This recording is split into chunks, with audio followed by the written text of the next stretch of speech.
I wanted to do another video of how we're color coding the buttons on Speak for Yourself, because it's another example of how we're really actually customizing this for our kid and for what our kid is saying or doing with his body and facial expressions, even though it's just color coding.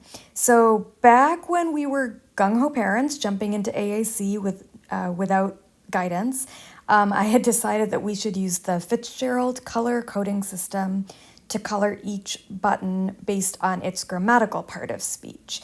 So I had spent the time to change the colors just on the open words because it took so long.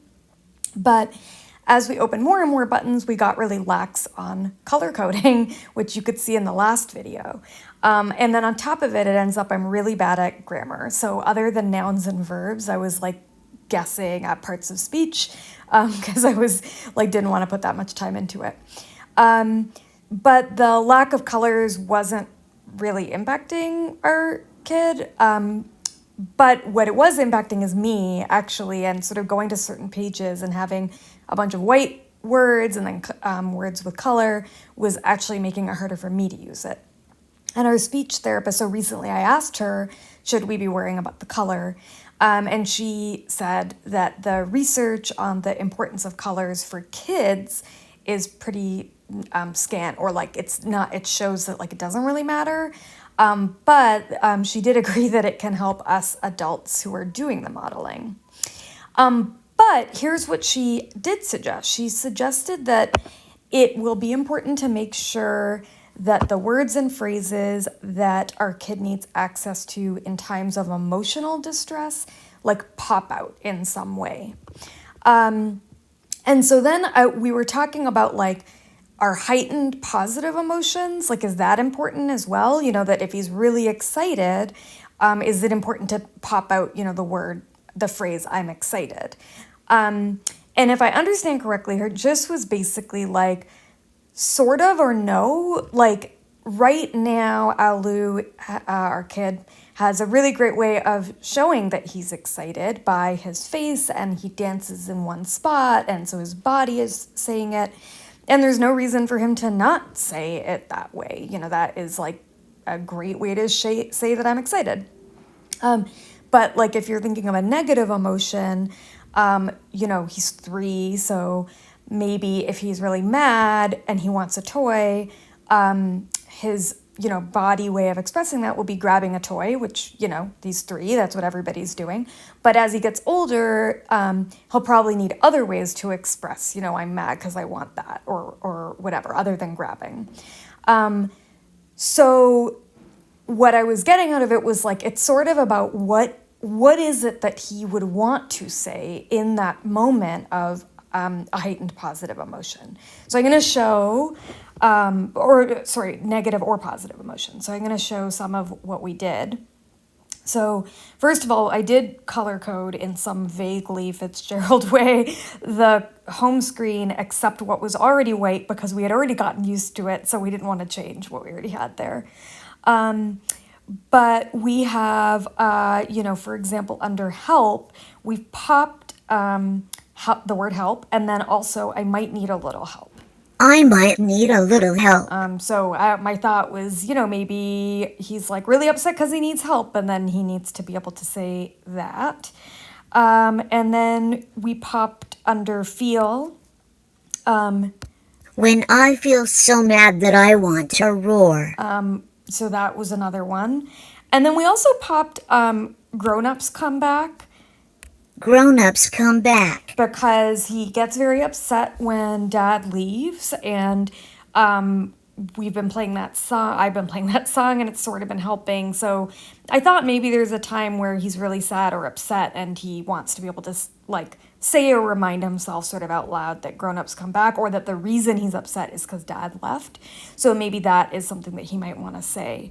Now he's not actually grabbing toys, so we didn't do one that I think that was like, give that to me or give it back.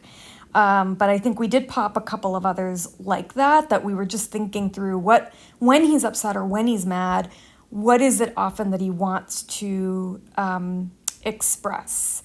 And then for the positive one, as I was talking it through with the speech therapist, I realized, like, I guess the one thing that could happen is he's super excited. Let's say we flip him upside down. He's really excited. He's showing he's excited with his body. That's fine. He doesn't need to say that with his talker. But maybe what he wants to say is do it again. So that one we did pop. Let's do it again. Let's do it again. So that when he's really excited and in that state of excitement, it's really easy for him to say what he wants to say, which is let's do it again. So rather than I'm so excited, we didn't pop that because he's already got a good way to say that. So that was the one that we wanted to say. And then just like a couple of other things that are about the colors, but not about the popping. And we did pop some other ones. So we have a lot of gestalts, and then since this was a bit more for the adults than the kids, I was using pink for gestalts, and then we decided that we wanted to sort of differentiate between gestalts that were near each other for ourselves. So now we're doing pink and purple. Red means stop. So we've got that. Stay safe. Or you can see it better, I think, on the this one on come. So we have here comes Alu. Here comes Alu. Up here in pink. And then in purple, we have Here comes. Here comes, which is just the smaller part. And that, again, it's just for us to be able to be like, oh, right, yeah, that, in our motor planning, we can sort of differentiate the two. And then the other thing that I remembered actually from a while ago, I totally forgot, was that, so we've got orange nouns, because I know what nouns are. But all of the eat page was orange, but then what was happening is that banana, orange, peach, mango, all of these ones that you see that are white, the icon was just blending in with the orange button, so it was really hard to see it. Now, we do think that for our kid, there's a lot more going on in terms of motor planning and the audio feedback from Speak for Yourself, and way less going on with the icons. That's what we think. We don't know. So I was debating making them orange now because I don't know that he needs to be able to see the icons.